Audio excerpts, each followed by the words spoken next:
Halo, selamat datang kembali di channel saya ya, Kolektor Saham, teman-teman investor sekalian.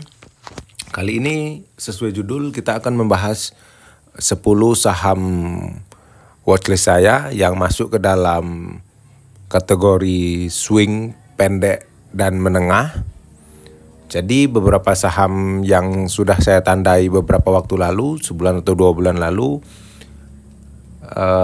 akhir-akhir ini sudah mendekati target harga beli, atau bahkan beberapa sudah berada di harga belinya ya, dan beberapa juga sudah mulai saya cicil. Selanjutnya ini saya ingatkan kembali ya, saya bukanlah seorang yang pemuja asing atau pemuja teknikal ataupun pemuja fundamental. Jadi saya adalah investor yang menggunakan segala hal yang bisa dimanfaatkan untuk menunjang investasi saya, baik itu investasi yang jangka panjang ataupun swing ataupun trading pendek ya. Terkhusus video kali ini kita akan membahas saham-saham yang swing jangka pendek dan menengah ya. Jadi tips dari saya, jika teman-teman menggunakan sistem yang lumayan mirip dengan saya, lebih baik untuk memisahkan porto investasi jangka panjang dengan porto yang swing ataupun trading ya, supaya tidak mengganggu kinerja portonya. Karena juga di porto yang swing atau trading ini kita harus tega cut loss, dan juga banyak hal-hal lain yang jika dicampur dengan porto jangka panjang itu akan sangat mempengaruhi kinerja ataupun return teman-teman di porto jangka panjang ya. Oke, kita akan bahas yang pertama, coba BBRI. Ya, mungkin teman-teman yang sudah tahu di pembahasan porto terakhir ya, saya mengatakan bahwa saya tidak membeli saham-saham non syariah lagi. Namun di sini saya akan tetap share jika ada suatu hal yang menurut saya penting untuk dibagikan ya, walaupun itu dari saham-saham yang tidak saya beli, karena saya akan konsisten untuk tidak membeli saham-saham non syariah. Namun saya akan share untuk teman-teman. Seperti yang kita tandai di beberapa waktu lalu, BBRI hari ini atau terakhir bursa kemarin sudah tercapai target harga pertama, yaitu menjemput gap di 4090 sampai 4130. Cukup oke. Sejauh ini sesuai prediksi kita ya. Teman-teman boleh cicil di sini dulu, namun dengan alokasi yang kecil dulu ya, karena target sebenarnya kita itu ada di 3840 dan 3960 area dalam ini ya. Namun jika nanti di 3840, jika teman-teman ada pertanyaan bahwa kalau ditembus 3840 ya seperti yang kita katakan di awal, kita harus tega cut loss, karena ini bukan porto jangka panjang ya. Kita harus tega karena untuk melindungi modal. Berbeda dengan porto jangka panjang ya, jika turun kita averaging down karena sahamnya memang akan kita pegang untuk jangka lama, karena kita berfokusnya dengan jumlah lembar yang kita miliki. Tentu ini adalah dua hal berbeda, makanya saya selalu katakan bahwa pisahkan untuk trading dan untuk investasi ya. Untuk target harga BBRI, jika dapat di harga rata-rata 3840, target di 4400 saja itu sudah hampir 15% ya. Jika sesuai rencana dan sesuai skenario, kemungkinan tidak akan sampai di akhir tahun target ini akan tercapai ya, target jualnya. Ya semoga saja cepat dijemput. gap yang dituju dengan harga yang sudah kita tandai di 3840. Selanjutnya ada saham auto ya. Saham kedua ini ya. Saham auto tertahan di MA50 di sekitar harga 2070. Namun target kita itu adalah di 1870, ada gap setelah trading halt tanggal 8 April. Namun jika teman-teman takut ketinggalan momentum dan ingin memaksimalkan kemungkinan yang ada, boleh cicil dulu sedikit. Namun dengan alokasi yang sangat sedikit ya, saya tidak sarankan untuk all in karena target kita masih jauh di bawah, ada 2000 dan 1870. Siapa tahu setelah menyentuh MA50 ini auto mantul dulu menutup gap yang ada di atas ini sekitar 2192 ini ya, di area sekitar MA200 ya, lumayan, itu ada sekitar 7%-an. Namun jika dibawa turun kembali ya tentu butuh strategi lain, teman-teman averaging down langsung atau di cut loss dulu di atas dan beli lagi di bawah, karena target kita sebenarnya yaitu di 1870 ya. Untuk potensi ada sekitar, target kita sebenarnya 2200 ya, 17%, 18% oke lah ya, 20% minimal. Untuk target ini lumayan agak panjang kalau menurut saya ya, mungkin sampai di akhir tahun karena sektornya lumayan agak banyak fear akhir-akhir ini.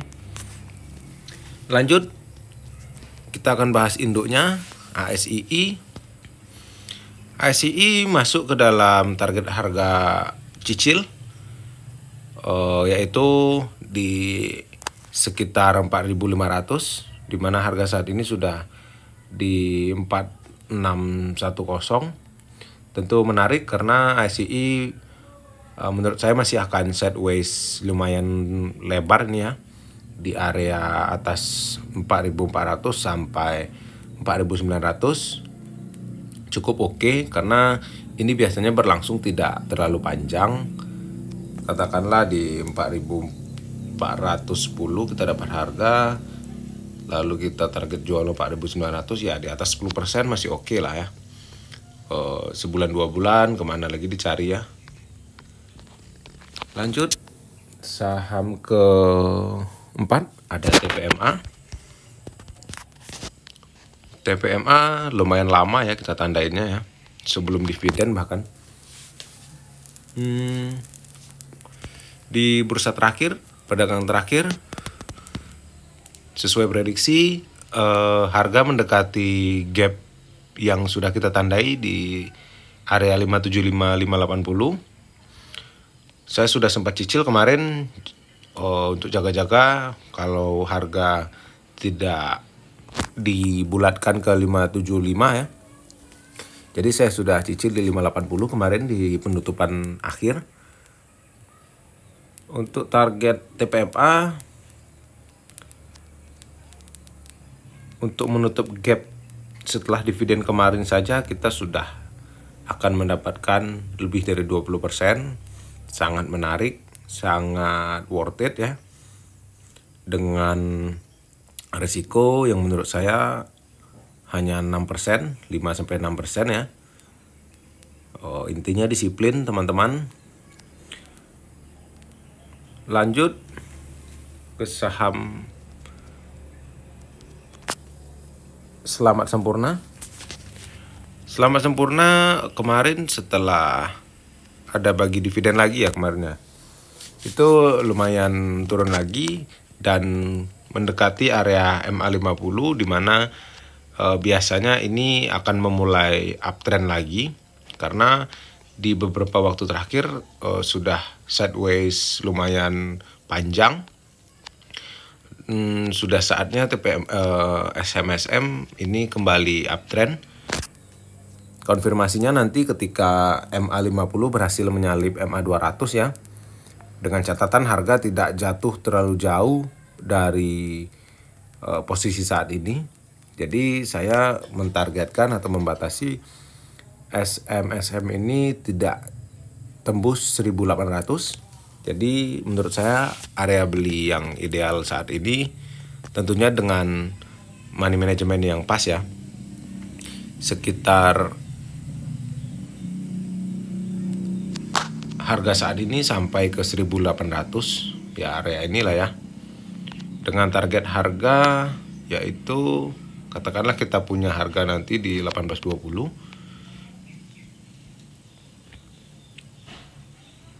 Target harga di 2100 sekitar 15%. Namun ini juga lumayan oke untuk di hold lebih panjang lagi karena SMSM lumayan stabil dan juga membagikan dividen 3-4 kali dalam setahun seperti layaknya obligasi korporasi ya.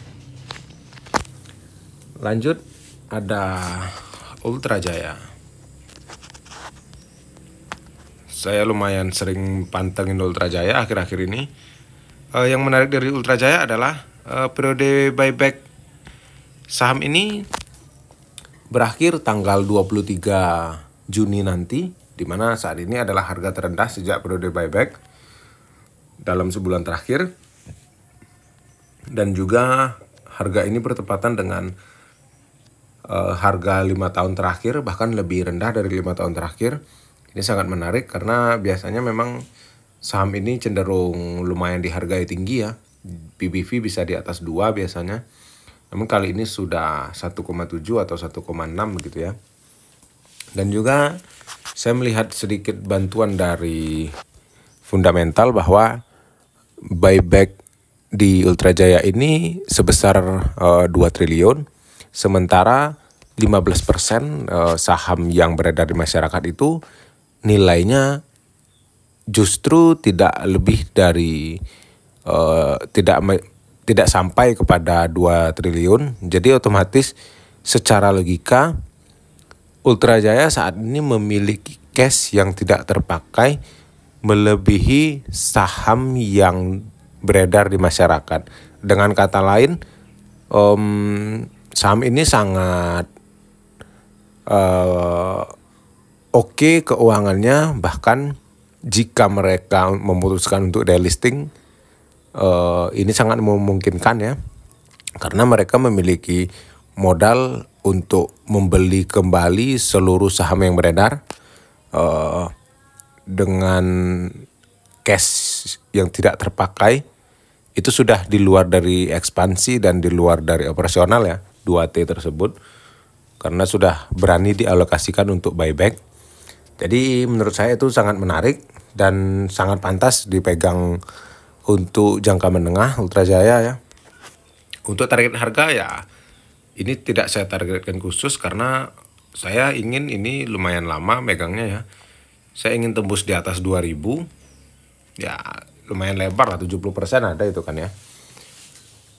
Oke lanjut, ada ITMG. ITMG kembali sideways, belum diizinkan naik ya. Ada gap besar di atas setelah pembagian dividen yang lalu. Dan hari terakhir di harga 22.200 sampai 22.000 adalah target saya untuk mencicil ITMG. Saya beri toleransi hingga ke 21.700. Jika tembus ke bawah mungkin akan saya pertimbangkan untuk cut loss. Namun saya yakin ini tidak akan tembus dari 22.000. Untuk target harga ya kita sembari menunggu harga batubara pulih dan lain-lain keadaan ekonomi ya. Namun saya yakin ini sudah berada di bottom karena ITMG harga saat ini sudah hampir sama dengan harga di 2021 sebelum booming batubara. Jadi ibarat kata ini adalah sideways panjang selama 5 tahunan. Jadi ini adalah harga bottomnya. Ya semoga saja yang sudah direncanakan atau diplanningkan seperti ini memang benar-benar terjadi ya. Ini juga saham bagus. Saham ini juga ada di porto investasi ya, jangka panjang saya ya. Lanjut. Ada PBID. PBID setelah pembagian dividen ada gap yang sangat lebar. Ya wajar ya sebesar dividen yang dibagikan. Jadi saya punya target di PBID ini adalah di angka 500 pas. Kebetulan lagi di sini ada MA 200 di 505. Jadi saya menaikkan satu tick. Jika harga mendekati 500 sampai 505, saya akan buyback kembali karena sebelumnya saya sempat punya dan sudah take profit sebelum dividen. Karena saham ini sudah lumayan under value secara fundamental dan cukup menarik untuk kenaikan harga setelah pembagian dividen ini dan untuk menutup gap yang sangat lebar tersebut. Target harga katakanlah kita dapat di 510 ya. Untuk menutup gap saja kita sudah mendapat sekitar 14%-an. Cukup oke. Karena biasanya PBID menutup gap setelah dividen itu tidak terlalu lama ya. Bahkan bisa sebulan, pernah kasusnya terjadi kala itu. Semoga lancar ya, semoga semua tercapai. Ada AADI. AADI tepat berada di garis MA50. Karena MA 200 AADI belum ada ya, karena baru IPO-nya beberapa waktu terakhir, jadi belum memiliki rentang waktu 200 hari terakhir. Ini sangat menarik karena jatuh harga tepat di MA50 disertai dengan akumulasi asing, walaupun tipis-tipis namun dalam sebulan terakhir cukup masif, cukup konsisten akumulasinya. Saya sudah cicil kemarin di harga penutupan di 6850. Semoga diangkat naik lagi karena di bawah tidak ada gap ya. Namun sebenarnya memang untuk porto jangka panjang saya menginginkan harga di AAD ini adalah di sekitar harga IPO di 5550. Ketika kemarin waktu trading halt, saya nggak sempat beli karena saya nggak punya cash khusus yang dialokasikan untuk AADI. Jadi saya melewatkan momen tersebut dengan lumayan berat hati ya.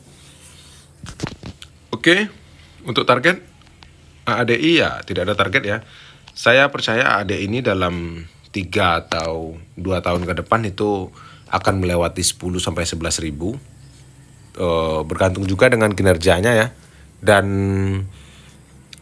kebijakan pemerintah dan juga harga acuan batubara itu sendiri. Oke, terakhir ada BBCA. BBCA memiliki gap juga setelah beberapa hari setelah trading halt lalu di sekitar harga 8.000 sampai 8.050. Dan di beberapa hari terakhir memang cukup masif dibuang asing ya dengan nominal yang besar-besar. 2 hari terakhir itu kemarin dalam 1 harinya itu ada sempat dibuang asing di atas 1 triliun, lalu 800 M, lalu terakhir 600 M, dan di perdagangan terakhir kalau nggak salah 400 atau 200 M. Cukup besar. Ini ketika ada gap lebar ini adalah ketika asing membuang 1 T itu ya. Sekitar tanggal 2 Juni atau kapan itu kemarin. Kalau nggak salah udah lewat Mei itu. Untuk target harga beli di 8.000 dengan target jual ada di sekitar, untuk menutup gap saja, gap yang dibuat di awal Juni ini sudah hampir 18%, sangat oke. Namun jika teman-teman bisa lebih bersabar lagi, mungkin BCA akan kembali menyentuh atau mendekati paling tidak ya all time high-nya Namun jika mendekati 10.000 saja ini sudah sangat lebar cuannya ya. Sekitar ya hampir 25%, sangat oke. Bahkan jika dibandingkan dengan dividen BBCA ini sangat jauh lebih baik ya. Udah 10 ya kalau nggak salah ya. Udah kepanjangan juga ya. Oke, terima kasih teman-teman yang sudah menonton. Sekali lagi, video ini bukanlah rekomendasi. Video ini hanyalah referensi untuk membantu teman-teman dan juga membantu saya. Kita di sini adalah sharing sesama investor di Bursa Saham Indonesia. Dan juga semoga kedepannya semuanya berjalan lebih baik, baik ekonomi Indonesia dan juga makro. Sampai bertemu di video selanjutnya. Terima kasih sudah menonton.